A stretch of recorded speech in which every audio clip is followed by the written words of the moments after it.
గత కొద్ది కాలంగా రియల్ లైఫ్ స్టోరీస్తోనే హిట్ కొడుతున్నాడు రామ్ గోపాల్ వర్మ. బెజవాడ రౌడీ రాజకీయాలపై వర్మ తీసిన వంగవీటి కాపు కాసే శక్తి ఈరోజు రిలీజ్ అయింది. దీన్ని కథగా చెప్పాలంటే కష్టం గాని రెండు వర్గాల మధ్య రాజకీయాలు ఎలాంటి చిచ్చు పెట్టాయి, రెండు కులాలకి రాజకీయ రంగులు పులిమి కొట్టుకు చచ్చేలా ప్రేరేపించి క్రూరంగా కర్కశంగా మనిషిని మనిషి దారుణంగా ఎందుకు చంపుకోవాల్సి వచ్చిందనేది మెయిన్ పాయింట్ అని చెప్పొచ్చు. బెజవాడ రాజకీయాల్లో సంచలనం సృష్టించిన వంగవీటి రాధాకృష్ణమూర్తి 80sలో బెజవాడలో కమ్యూనిస్టుల్ని ఎలా డామినేట్ చేశారు, అసలు రంగా దేవినేని వర్గాలకి ఆధిపత్య కులపోరు ఎలా మొదలైంది వంటివన్నీ వంగవీటిలో చూపించాడు Varma.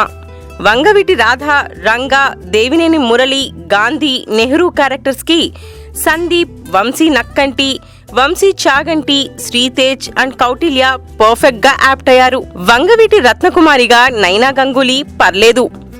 Ravishankar songs, BGM situation కి తగ్గట్టుగా ఉన్నాయి. డైలాగ్స్, వర్మ టేకింగ్ కూడా బాగానే ఉన్నాయి. ఓవరాల్ గా వంగవీటి వర్మ తీసిన మరో వర్మ మార్క్ మూవీ అనే తప్ప గొప్పగా చెప్పడానికేం లేదు అనే చెప్పాలి.